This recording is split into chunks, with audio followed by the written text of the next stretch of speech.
এই মূর্তিটা কিন্তু সাধারণ নয়, এর পেছনে লুকিয়ে আছে এক অলৌকিক রহস্য। কিভাবে এলো এই মা তারার জাগ্রত রূপ, আর কিভাবেই বা মহারাজ নিজ হাতে প্রতিষ্ঠা করলেন? আজ আমরা পৌঁছে গেছি সেই পবিত্র স্থানে। শুনুন নিজ মুখে মহারাজ কি বলছেন, শেষ পর্যন্ত দেখুন।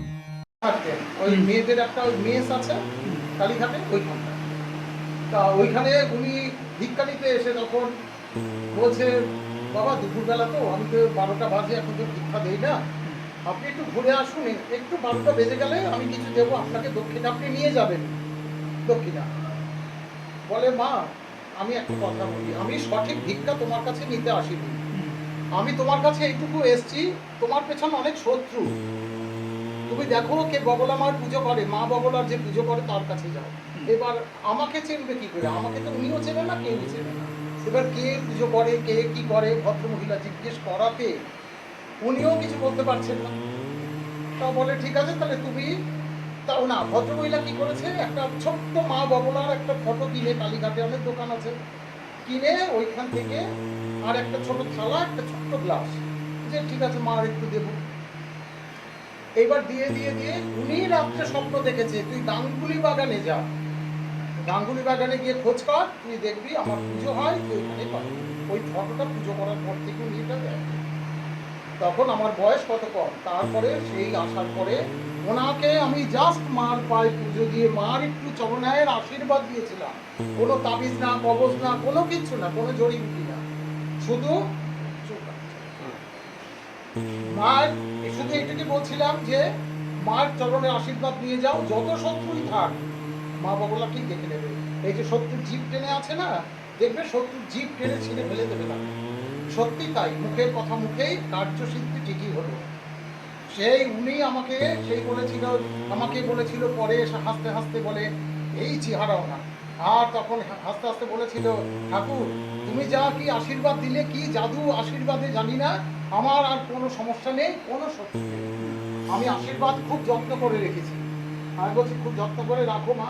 বলে, তুমি আমার কাছে না কিছু একটা দাবি করো, আমি তো কিছু একটা দিতে চাই তোমাকে।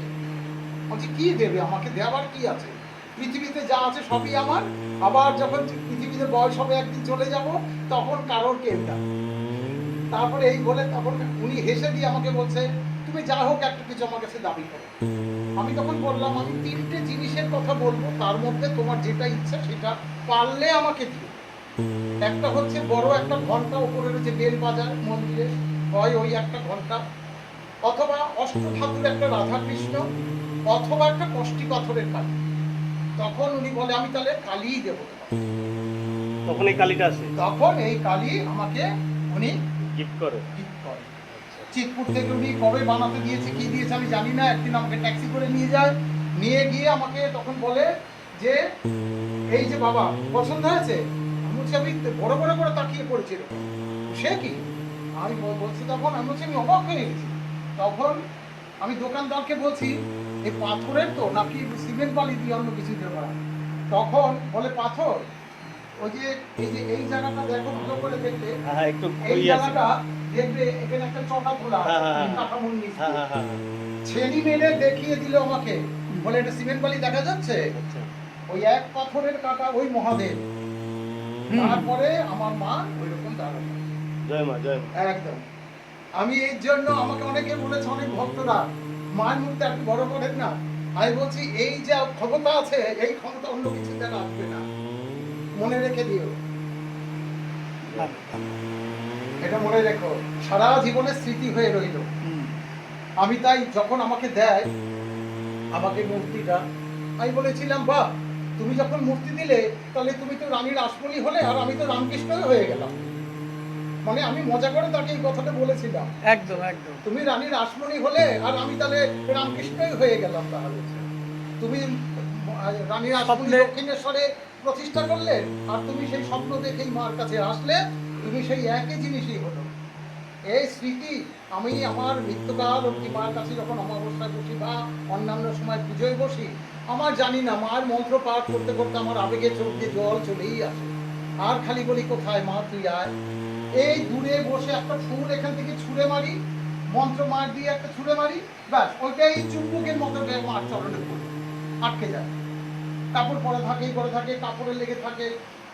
তা এই যে মার জিনিস, এই যে মার নাম করছে, দেখো মা নিজেই খুশি, তাতেই তার জবা আনন্দের নড়ে ওই যে উঠেছে। পড়ছে পড়ছে, দেখো। মায়ের হ্যাঁ এটা দেখো। অলৌকিক, এটাই অলৌকিক। এই দেখো কেমন মার কথা বললে, এতক্ষণ মা ছিল। এতক্ষণ ছিল, কখন এতক্ষণ দিয়েছে। ছিল, তাই তো।